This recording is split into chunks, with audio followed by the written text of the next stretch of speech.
Hi everyone, welcome to Not the Norm. This is a video on speed cutting. So this is my version of taking industrial type methods and adapting them to the home sewer or possibly design entrepreneurs that are looking for a method because they can't quite afford some of the high-tech cutting equipment that's out there right now. So this works pretty well.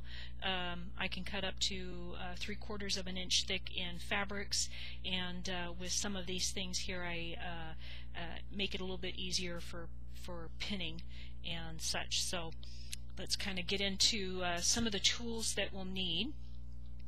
The first item I have here is a Denison plastic brad setter. This is the kind of thing that you see in retail stores that they use to put tags on things. So these are not very expensive, and I'll list where I got this and how you can possibly get one. This next tool here is our cutter. This is an electric rotary cutter.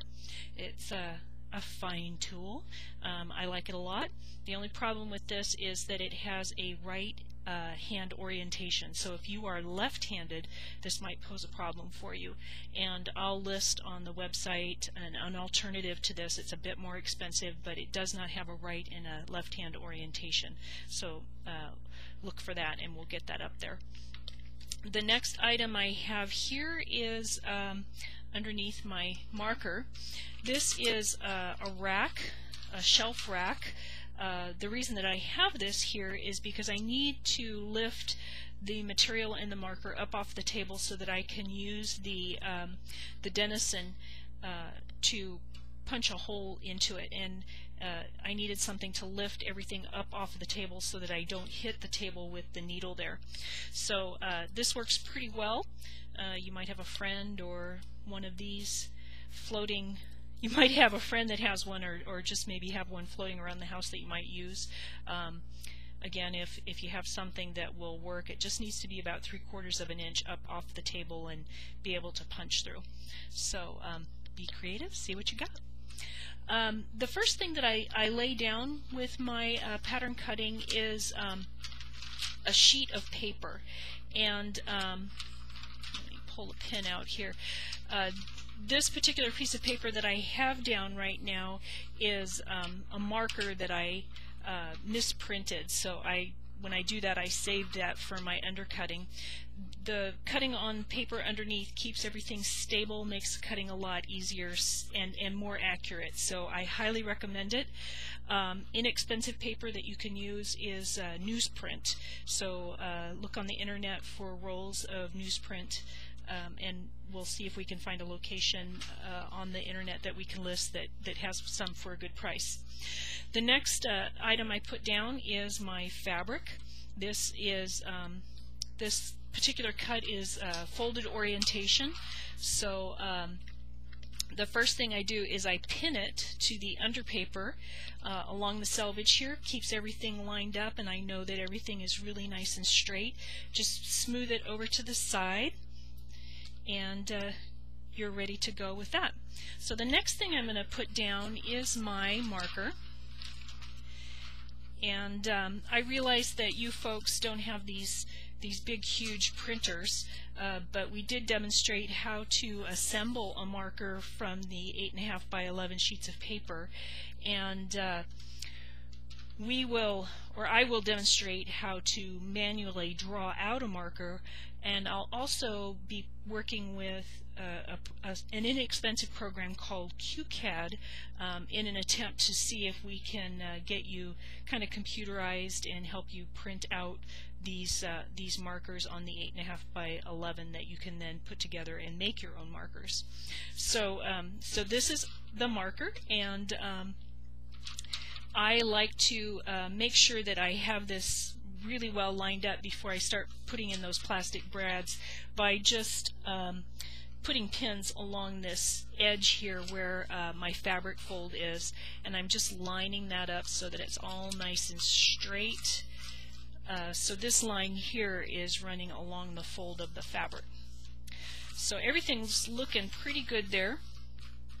So the next thing I would do is I would take my my little Dennison machine here, and I'm just going to punch a hole into the fabric there. Goes through all the layers. I pull up on this tab, and then I just take a piece of tape and tape it down, and that keeps everything taut and together, and essentially works like a pin, but even better because it's not distorting your fabric. So I will just work through my pattern, and you don't have to really coat these heavily with these little plastic brads. Maybe 3 to 4 for each pattern. If you have a really long one, maybe a brad halfway down the length of the pants. So it's not hard to do. I hit the rail there. Let me move that a little bit. So there's one there, there's another one there, one here, another one here.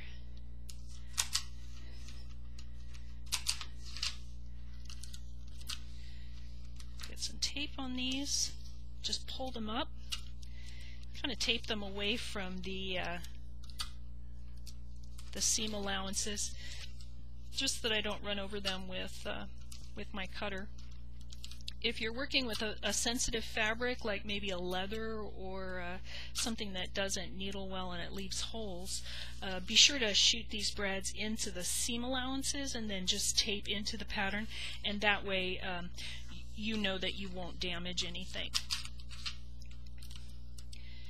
So I have run out of space with my rack underneath here, so I'm going to have to kind of move things a little bit so that I get a little bit more space. One more over here.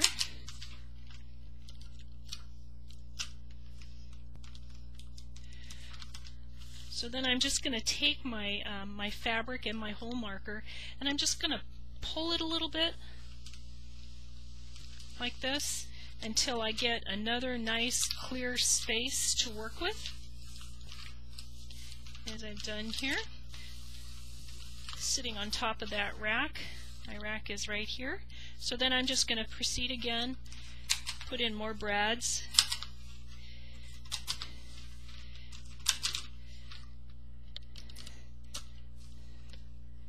Again, I'm going to tape them down like this.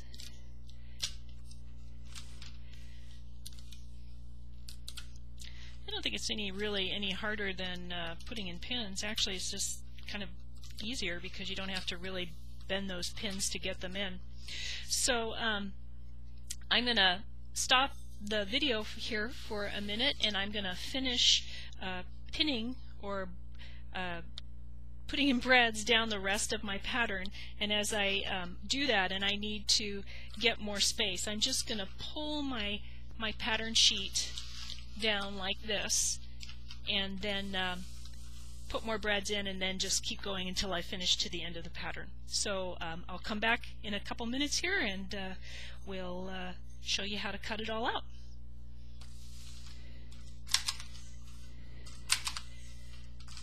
Okay, so we are back. We have put brads in all of the pattern pieces here, and as you can see, everything kind of sits nice and flat.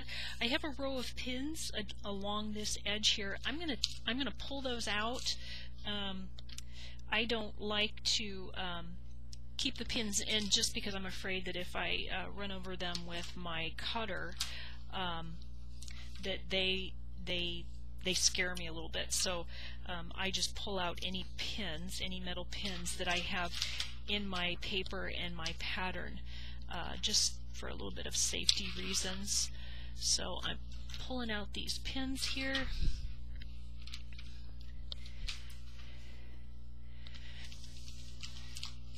Alright, so pins are gone, and now we are going to get started with the rotary cutting. Now this is kind of noisy. My daughter, she likes this method of cutting, but she said, yeah, no more cutting at 3 o'clock in the morning because I don't think you guys would like it if I kept you awake all night. So so she has specific cutting hours that she now is delegated to. So I'm going to run this a little bit so you can kind of hear it.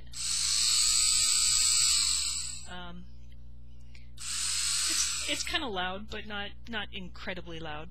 So I'm going to get started here. I'm going to just come in from the side, and I'm going to cut a little bit.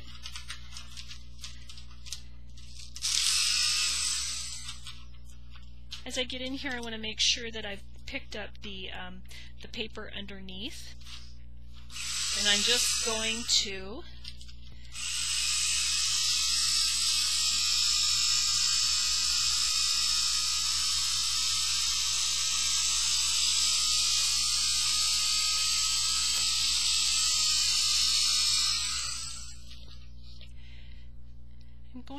cut out just this small section here, just to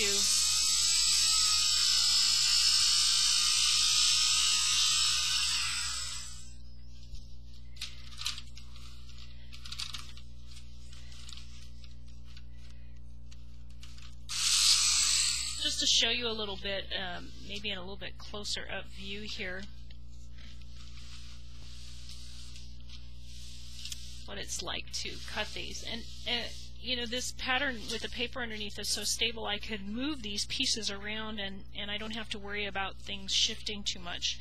So a little bit closer view here. I'm going to go ahead and I'm going to cut out these two pocket pieces, so you just kind of get an idea of how easy it is to use and kind of how it works.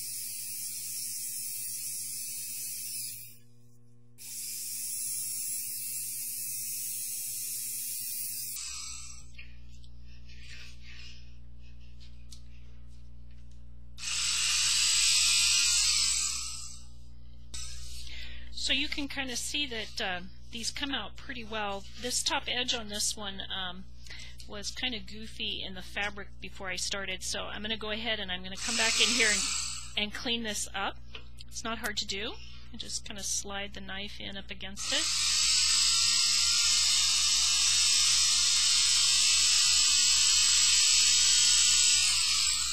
There we go.